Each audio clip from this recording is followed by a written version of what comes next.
Hello and welcome to a special hour-long edition of the Iceberg. I'm your host, Casey Stamp, along with my partner, Craig Smith. How you doing, Craig? Yeah, Craig Smith, good to be here. Feeling great. Awesome. Good to have you. Good to have you. Well, folks, we've got a lot of ground to cover here tonight in the hockey world. But first off, I just want to take a minute to say that our thoughts and prayers are with those in Japan at this time, all those affected by the devastating earthquake and tsunami, and also with the families who may have lost their loved ones or are still searching for them. If you're wondering, well, how can I help? I'll tell you there's a couple of ways. You can text Red Cross to 90999 to make a $10 donation to the Red Cross and their aid to the rescue effort. Over 30,000 people have donated over $1.5 million to the relief fund. If you're currently looking for a friend or relative in Japan, Google has created a website to assist you in your search. You can search by name for your loved one, or if you have any information as to the whereabouts of anyone who may have been affected by the earthquake or tsunami, you can enter any info you have, and it will assist others who may be looking for that person. That URL is japan.personfinder.appspot.com. Again, that's japan.personfinder.appspot.com. And all this info is also located on our page, and we urge you at all, if possible, every donation counts. And countless people are without food, water, shelter, and power, so they could definitely use any help you can provide. And on to hockey news. A lot to discuss this evening. We're going to have some game analysis for you for the Pens-Oilers game as well as the Pens-Senators game. We're going to be talking about head coach Dan Bilesma's 3-year contract extension and what it means to the team. We're going to discuss what the hockey world is a buzz over, which is the Chara Pacioretty incident. We're going to talk about the GM meetings in Florida, Sid's return to the ice, and we're going to finish up with some game predictions. Stay tuned right here on the Iceberg. All right, welcome back. The Pittsburgh Penguins hosted the Edmonton Oilers on Sunday. Coming into this game, the Penguins knew they had to rebound from a 3-0 loss to the Montreal Canadiens the previous night. Edmonton came into this match with the worst record in the league in the first period. The Pens' defense was able to hold them to an incredible 2 shots on goal, which included a power play chance and a 5-on-3 after they killed off the penalty almost immediately. The team showed signs of life offensively, and Chris Kunitz would score the first goal since coming back from injury. Partner, how would you describe that sudden spark after the 5-on-3? Well, you look at Chris Kunitz, and he's coming back off injured reserve, and he's definitely fired up. And the Edmonton game was a big sign of that he spent that time on injured reserve ready, anxious. He wanted to play, and he got back on the ice, and he proved it in a big way. In the second period, more Pittsburgh offense as both Maxime Talbot and Jordan Staal would score to give the Penguins the 3-0 advantage going into the third. And then in the third period, Edmonton would score their only goal of the night when Marc-Andre Fleury lost sight of the puck after it slid past him, and Ryan Jones would be able to find it and tap it in. But that goal would be followed by 2 more Pittsburgh goals as Zbigniew McCulloch would score his second goal since becoming a Penguin. And that big power play goal that the Pens have been looking for as Chris Kunitz would score his second of the game with the man advantage. Partner, how big is it that the Pittsburgh Penguins are finally able to get that power play goal after struggling so hard to get it?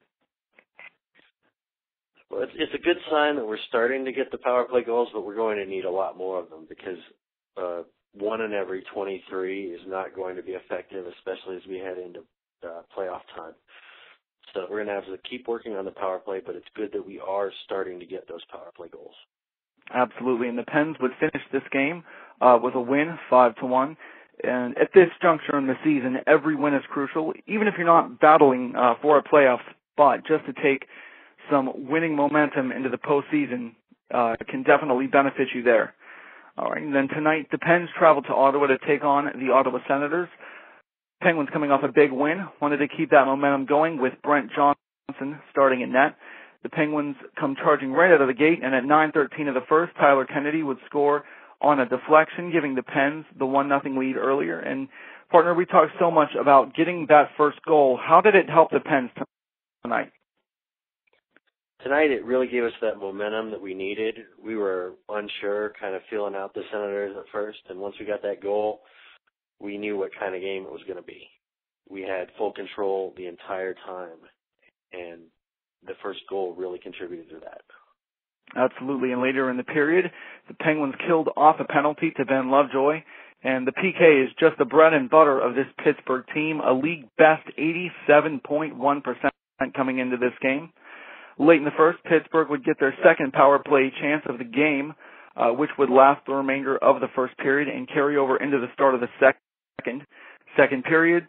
Penguins would start with the man advantage, but they wouldn't be able to pull the trigger on the power play, but they would score just seconds after the power play ended as Jordan Staal would put them up 2-0, but that celebration was short-lived as the Penguins' PK would come out once again, but this time they would fail to kill the penalty as Ryan Shannon would cut the Senators' deficit to 1. Then just a few seconds later, the Penguins would score again as Ben Lovejoy was able to beat Craig Anderson, making it a 3-1 Pittsburgh advantage. Later in the period, the Penguins would continue to pour it on as Matt Cook would score, but the goal would be reviewed. Originally, it looked like Matt Cook may have kicked it in, but the call would stand, and it would make it a 4-1 Penguins lead. The Penguins would take that 4-1 lead into the third. Plenty of action in the third as the Penguins would continue to put pucks in the net. Zbynek McCulloch would score at 8:47 of the third. McCulloch's third goal in 4 games. Partner, what's changed for Zbynek McCulloch to give him such a boost lately? Well, Zbynek McCulloch, I call him Whatcha, like, whatchamacallit. But he's been on fire. 92 games with no goals, and he's figured out that big flat shot from the point followed by a deflection when you put it in the right area is one of our main scoring weapons as a net crash team. That you put a guy at the point, you let him wind up and take that big blast shot. You put a guy near the net to deflect it, and that's how we get goals. Absolutely. And if he can keep scoring the way he is, it's going to be a huge help to the Pittsburgh Penguins while they're missing some of their stars like Sidney Crosby and Brooks Orpik.